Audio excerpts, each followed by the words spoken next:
Oi, meus amores, bem-vindos ao canal Páginas da Vida e hoje a gente vai trazer mais uma entrevista incrível para vocês. Essa entrevista está cheia de ensinamentos positivos que vão trazer uma mudança para a sua realidade desde que você encare essa psicografia como algo que pode te ajudar, como uma mudança que você precisa fazer. As psicografias têm ensinamentos valiosos, pessoal. Experiências de pessoas que já viveram toda a confusão que a gente vive aqui diariamente e tiveram seus acertos, tiveram os seus erros e estão dispostas a passar para você os acertos e os erros dela para que você possa mudar, para que você não erre no que elas erraram e siga pelo caminho que elas acertaram. Então é muito importante sempre levar as psicografias como um ensinamento. A entrevista que a gente vai falar hoje aqui no canal, ela foi ditada pelo espírito Antônio Carlos, tá? É ele que conduz a entrevista. E foi psicografada pela médium Vera Lúcia Marinzec de Carvalho. Se encontra no livro Entrevistas com os Espíritos. Eu vou deixar o link do livro aqui embaixo na legenda do vídeo para você adquirir ele na Amazon através do e-book ou do livro físico. Façam isso, pessoal. Esse livro tem muitos conhecimentos para vocês. Pessoal, eu quero fazer um convite para vocês aqui na introdução do vídeo, para que vocês venham conhecer o meu trabalho com as terapias espirituais. Na entrevista de hoje, a gente vai ver o quanto as nossas escolhas, elas interferem diariamente em tudo que nos acontece. E muitas vezes a gente está cometendo atitudes que estão nos prejudicando. Porque aqui a vivência na matéria faz a gente se enraizar em ciúmes, em vícios, em traumas, em mágoas, em sentir raiva, ficar estressado, desanimado, depressivo, com ansiedade. Tudo isso, pessoal, é desequilíbrio. E é desequilíbrio que está muito relacionado à parte espiritual. Quantas e quantas pessoas eu não atendo que estão passando por vários problemas. É um espírito obsessor que está ali enraizado com a pessoa, que está ali sugando, vampirizando as energias dela, ou muitas vezes energia de inveja, de mal olhado, até mesmo trabalho feito e magia que é feito para as pessoas. E essas pessoas estão ali se afundando, achando que a vida não tem mais sentido, pensando até muitas vezes coisas erradas em atentar contra a própria vida, por conta desses desequilíbrios espirituais. Isso pode estar acontecendo com você. Você pode estar nesse caminho também. Mas eu quero te dizer aqui nessa introdução que não tem a necessidade de você continuar nesse caminho. Então, pessoal, não deixa para amanhã para investir em você. Invista em você hoje. Invista na sua melhoria, no seu autocuidado hoje, para que você possa mudar a sua realidade. Você tem as ferramentas para isso. E eu vou deixar o link aqui embaixo na legenda do vídeo para você conversar comigo, para a gente entender o que está acontecendo. É um link que vai direcionar você para ter uma conversa comigo pelo WhatsApp, onde a gente vai entender o que está acontecendo e eu te explico certinho como que funciona a terapia da apometria e do reiki também. Eu fico aguardando o seu contato lá no WhatsApp. Agora vamos para o relato, pessoal. Ser assassinado é ter a vestimenta física morta por alguém, ou ser privado de continuar no plano físico pela vontade de outra pessoa. Nesses casos, quase sempre o desencarne se dá com violência. Embora existam muitas maneiras de eliminar pessoas, o retorno dos assassinados ao plano espiritual difere muito mais. Encontrei-me com Fábio e Alice. Recebi-os na minha salinha, no meu cantinho, como gosto de me referir ao espaço de que disponho numa colônia onde resido. Ali tem um sofá, poltronas, escrivaninha e uma estante repleta de livros. Quando todos se acomodaram, iniciei a entrevista. Como ocorreram suas desencarnações? Penso agora que ser privado da vida física é uma maneira de vir para o além. Quando ocorreu, Foi um susto. Não acreditava que ele pudesse atingir-me. Foram 3 tiros no peito e apaguei. Meu último pensamento foi: ele tirou a minha vida. Foi Fábio quem respondeu. Uma pessoa muito simpática, risonha, desencarnou com 28 anos e atualmente era morador de uma colônia. Olhei para Alice, convidando-a a falar. Alice é uma moça muito bonita, com um sorriso encantador. Fui ameaçada muitas vezes por meu marido, que era muito ciumento e via rivais em todos que se aproximavam de mim. Tinha 2 filhos e os amava muito.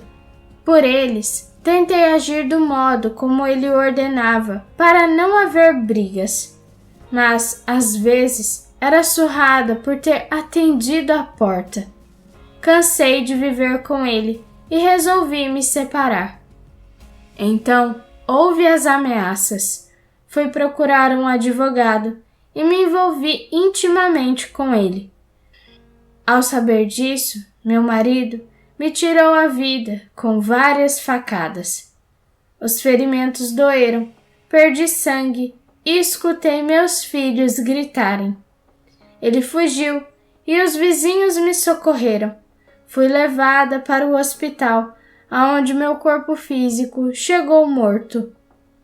O que lhe sucedeu depois da morte de seus corpos físicos? Perguntei. Acordei num local estranho, contou Fábio. Deduzi que deveria ser um hospital. Tinha certeza de que tinha morrido, porque vi e senti os 3 tiros. Não estava ligado a nada, não tomava soro, não tinha aparelhos por perto e não sentia dor. Levantei a ponta do lençol e abri a camisa do pijama. Nenhum ferimento. Será que sonhei? Indaguei a mim mesmo. Se sonhei com os tiros, por que acordo neste lugar que não conheço?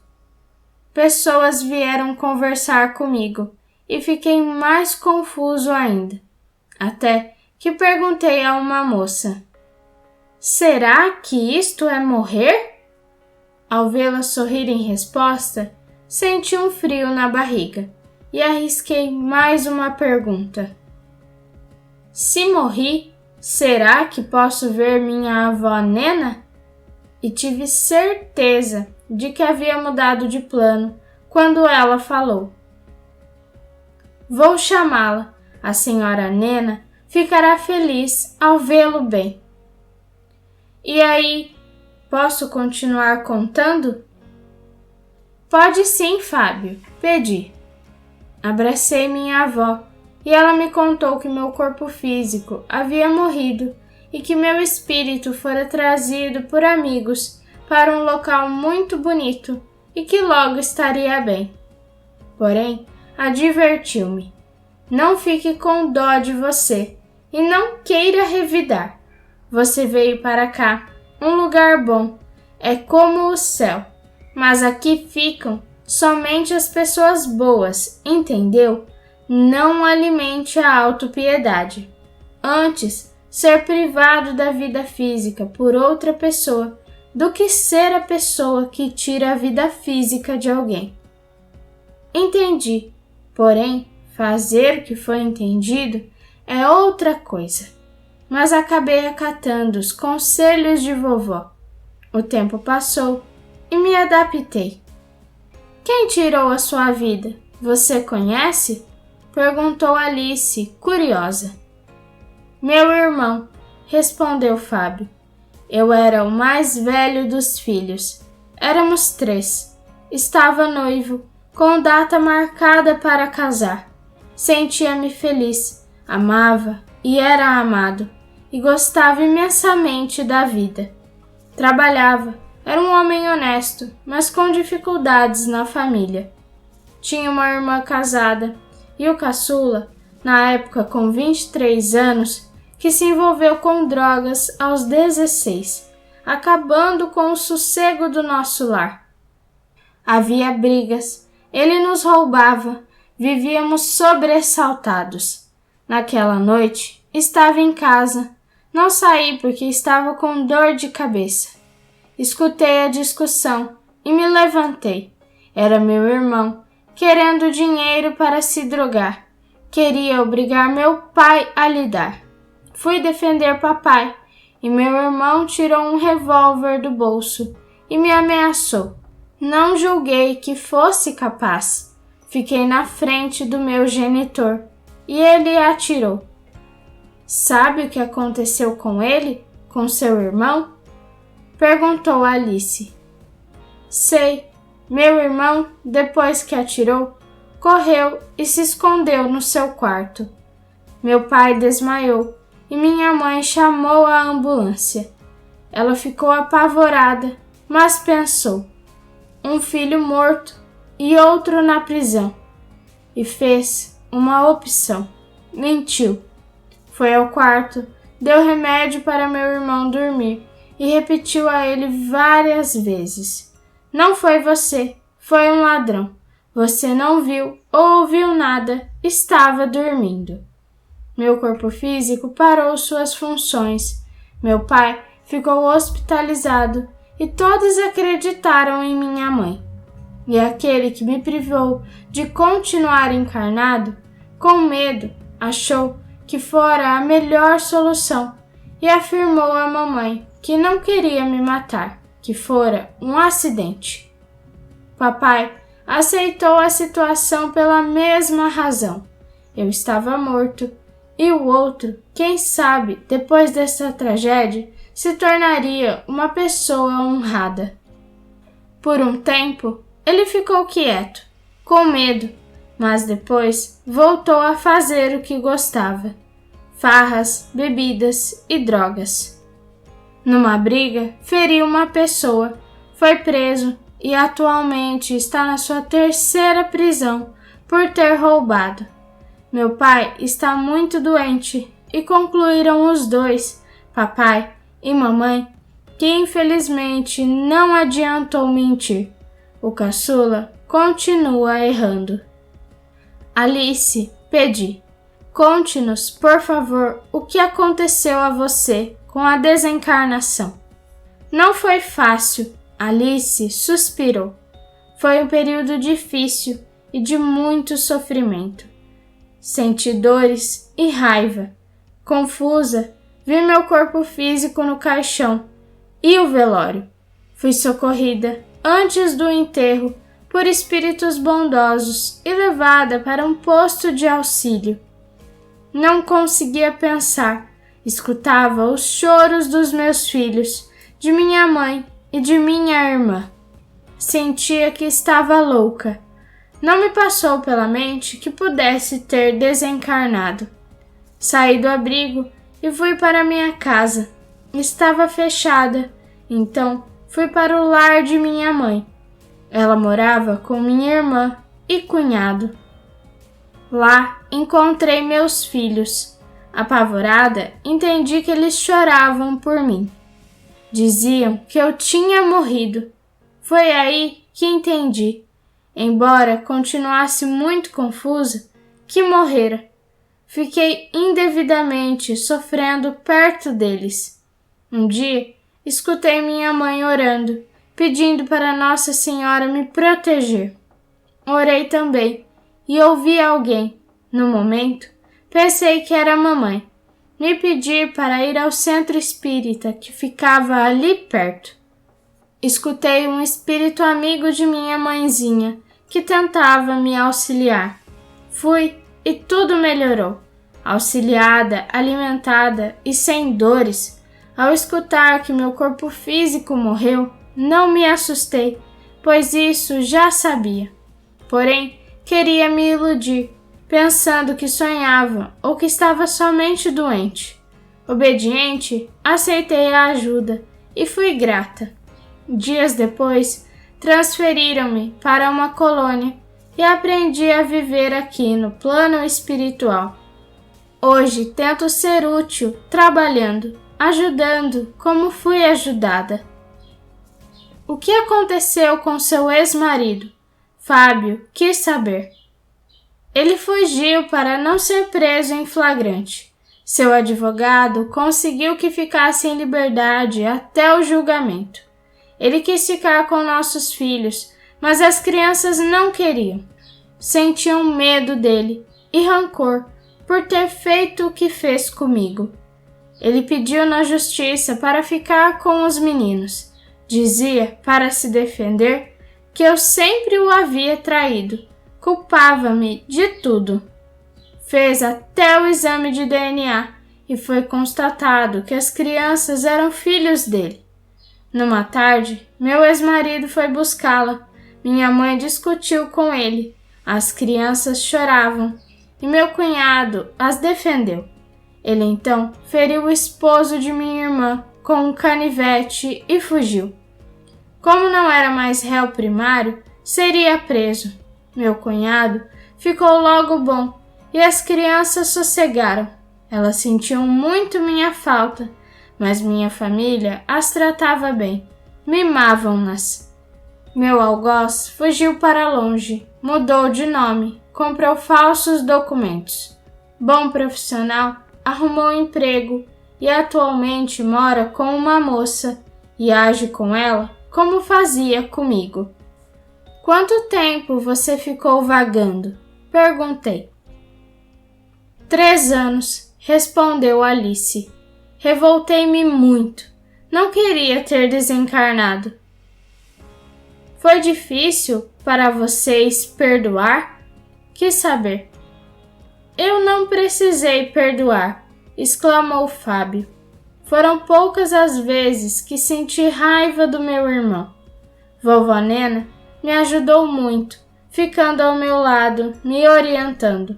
Porém, senti muito ter desencarnado, ter deixado minha vida física, tudo e todos que amava.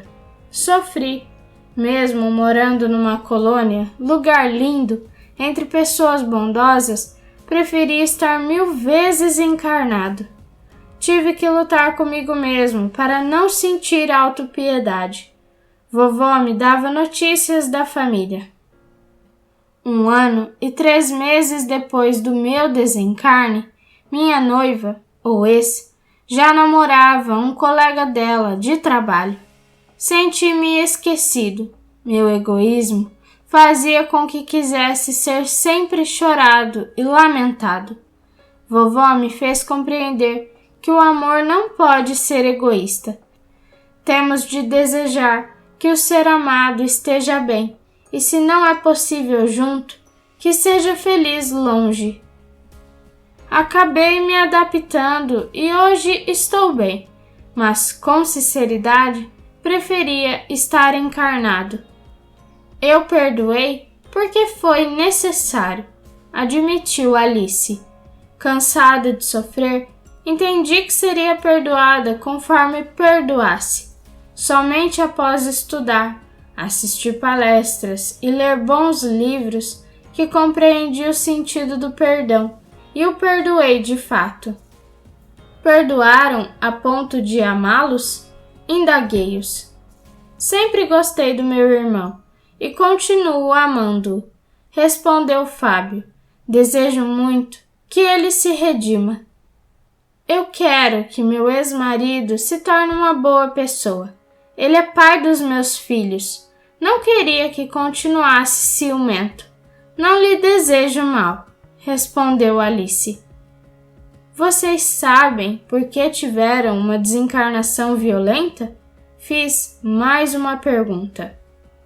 Sinceramente, disse Fábio, devo ter tirado a vida de alguém em vidas passadas. Eu não me arrisquei quando fiquei na frente do meu pai. Não acreditava que ele fosse atirar. Meu irmão não gosta de pensar no que aconteceu. Ele não tinha a intenção de me matar, apenas atirou. Quando lembra do ocorrido, chora. Realmente não quis me ferir. Não me interesso pelo passado. Quero viver o presente de tal forma que meu futuro seja de paz. Não sei de minhas encarnações anteriores, contou Alice. Para mim, bastam as lembranças desta vida. Tenho pensado que foi pelas minhas atitudes que isso me aconteceu. Meus pais não queriam que namorasse essa pessoa que veio a ser meu esposo. Fizeram de tudo para me alertar. Teimei e não os atendi. Via seu ciúme como um sinal de seu amor.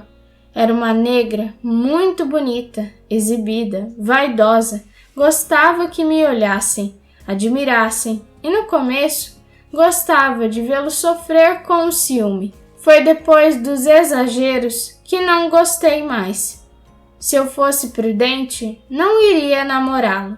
E uma vez que o estava namorando, não devia tê-lo instigado com minhas atitudes. Quais são seus planos para o futuro? Uma pergunta que gosto de fazer. Quero aprender a ser prudente, respondeu Alice. Ser uma pessoa útil, exclamou Fábio. Despedimo-nos e acompanhei-os até a porta. Conclusão. Pessoal, na entrevista de hoje a gente consegue perceber o quanto as nossas escolhas diárias podem interferir drasticamente na nossa vida e na vida das pessoas ao nosso redor, das pessoas que a gente mais ama. Quantas vezes a gente não toma uma atitude errada, pode magoar outra pessoa, ou às vezes a gente toma uma atitude sem pensar nas consequências dessa atitude e se arrepende lá na frente. E é por isso que a gente frisa tanto a importância de saber escolher. A todo momento você tem opções de escolha. Não existe essa, eu não tenho escolha. Sim, você tem escolha. Seja para o lado bom, para o lado ruim, sempre vai ter uma escolha que você vai ter que tomar. E essa escolha sempre vai gerar uma consequência. Pode ser uma consequência boa, pode ser uma consequência ruim. Isso depende de qual caminho a gente escolheu trilhar. E, pessoal, aqui na vida encarnada, no plano físico, é muito fácil se perder. É muito fácil escolher o caminho errado. Porque praticamente a gente está sempre sendo incentivado a escolher o caminho material, o caminho das ilusões dessa matéria. A gente esquece que tem a parte espiritual, quase nunca é falado sobre o espírito, sobre a importância da nossa conexão espiritual. E é por isso também que eu sempre friso aqui no canal que a gente precisa ter conhecimento espiritual. A entrevista que você viu hoje não é só uma historinha para você ficar sabendo da vida de outra pessoa. Não, isso é conhecimento, é ensinamento. Para você saber que você sempre pode tomar atitudes baseadas na parte espiritual. Que tenha o outro lado, que quando você desencarnar, a sua vida não vai acabar, não vai ter nada. Vai ter continuidade da sua vida. Sua vida vai ser a mesma, você vai ser a mesma pessoa, mas num plano diferente. E quando você desencarnar, qual vai ser a bagagem espiritual que você vai levar para o outro lado? Vai ser uma bagagem espiritual de erros, de mais karmas, de arrependimentos, de cis que você deveria ter feito e não fez? Ou vai ser uma bagagem de superação, de reconciliação, onde você aprendeu a melhorar, melhorou pontos que você precisava corrigir sobre as suas más tendências, cultivou o amor, cultivou a bondade, generosidade, fez caridades, ajudou outras pessoas. Qual caminho você quer seguir? E, pessoal, reencarnar não é fácil, dá muito trabalho. Muitos espíritos que estão a todo momento trabalhando para fazer a sua reencarnação funcionar, para fazer o projeto que você programou lá em cima na erraticidade funcionar. Você não encarna aqui a ver navios, tem um projeto. Foi um trabalho muito trabalhoso para você estar aqui hoje. E o que você está fazendo com esse presente que você ganhou? Com essa nova oportunidade? Quando a gente ganha um presente, a gente faz o quê? Joga fora? Ignora como se nunca tivesse ganhado nada? Não, quando a gente ganha um presente, a gente agradece. A gente faz de tudo para usar esse presente para algo bom, Quando é uma roupa nova, a gente não veste a roupa quase na primeira oportunidade que tem, ou quando é alguma outra coisa, a gente não sempre usa, faz bom uso dessas coisas. Então, a sua vida é um presente. Essa encarnação é um presente. E o que você está fazendo dela? Você está jogando ela fora, com mais erros, com mais atitudes impensadas, com mais karmas acumulados para outras encarnações? Ou você está usando esse presente para coisas boas, para ajudar outras pessoas, para fazer o bem para você mesmo? Sempre se lembrem disso, pessoal. A sua vida é um presente. E, pessoal, algo que eu sempre friso aqui nos vídeos também é que a gente tem que parar de olhar para a reencarnação como se ela fosse modo carreira, como se tudo que existisse no universo fosse só reencarnar e pronto, acabou. Viveu aqui na matéria, depois vive na erraticidade, volta a reencarnar de novo. Sério, pessoal, não é só isso. Pensem mais amplo. O universo tem tanta coisa que a gente ainda desconhece. A gente precisa entender que não é tudo tão pequeno, não é só isso que existe. O objetivo da reencarnação não é você ficar reencarnando pela eternidade. É você conquistar a sua evolução espiritual. E quando chega num determinado grau de evolução, não tem mais a necessidade de reencarnar. Nós já vimos isso em vários conteúdos espirituais, tem muitos conteúdos espirituais falando sobre isso. Até no próprio filme Nosso Lar, o último que saiu, Os Mensageiros, a gente vê o espírito lá, o Aniceto. Ele não tem mais a necessidade de reencarnar. Ele vive nas esferas superiores. Ele não precisa passar pelas experiências aqui da matéria, porque ele já concluiu tudo que ele tinha que viver aqui. E está vivendo experiências novas lá. Ele já viveu tudo que ele precisava ter vivido aqui na matéria e viveu com êxito. Conseguiu se superar, conseguiu se melhorar, aprender a amar incondicionalmente, principalmente. E é isso que a gente tem que buscar, pessoal. Esse é o objetivo da sua encarnação. Não é você acordar, ir para o trabalho, viver uma vidinha ali, mais ou menos, acabar falando mal do outro, chegar na sua casa, deitar na cama, assistir televisão e descansar. Não é só isso. É muito mais. A gente tem um objetivo de evoluir, de ser pessoas melhores, de corrigir os nossos erros, de ter experiências espirituais, contatos com a espiritualidade, vivências que vão mudando o seu ser e vão te fazendo chegar num grau maior, para que chegue um momento que você não precise mais reencarnar também, para que você alcance um grau espiritual tão elevado que você possa viver outras experiências daí, não mais aqui na matéria, mas sim nos planos superiores, onde há uma energia de harmonia, de felicidade que a gente nem consegue compreender. Então, pessoal, olha o tanto que a gente está perdendo agarrado às ilusões da matéria. Quantas experiências maravilhosas espirituais estamos perdendo, deixando de alcançar, quando a gente fica enraizado demais na matéria, fica preso aos ciúmes, aos vícios, aos erros do passado, fica ali se martirizando, se vitimizando, na depressão, afundado na ansiedade, não tendo vontade de viver a vida. Essa vida tem que ser vivida, mesmo com as dificuldades, há maneiras de superá-las e ser feliz. Mas para isso você tem que agir, você tem que tomar coragem para agir. Não ficar se lamentando, não ficar tendo autopiedade de você mesmo, como foi falado nessa entrevista também. É o momento da mudança. Aproveita hoje para mudar o que você precisa mudar. Não deixa para amanhã. Não deixa para outra reencarnação.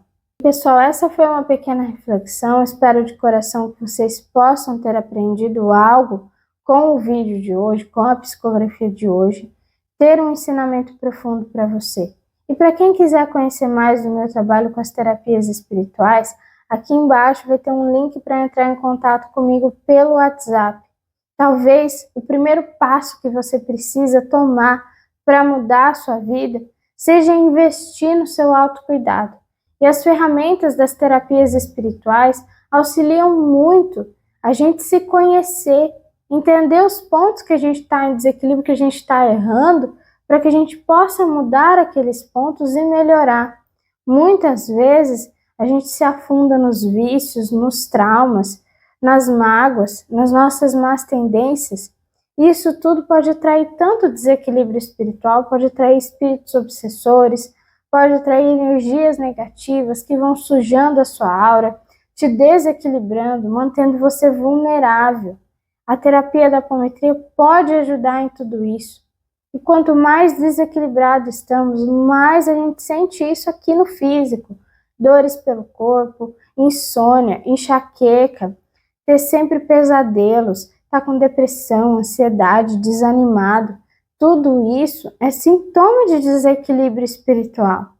Pode ter muitos obsessores ao seu redor, pode ter energias de inveja, de mal-olhado, energias negativas que estão te sugando, te vampirizando. Então, pessoal, não deixa de investir em você. Se falta um pouquinho de coragem para você clicar no link que está aqui embaixo na legenda do vídeo, não pensa duas vezes. Clica, nem que seja para me mandar um oi. Eu vou te responder e a gente vai conversar, tá? Então não deixa de investir em você. Gratidão a todos que ficaram até aqui no vídeo e nos vemos no próximo vídeo.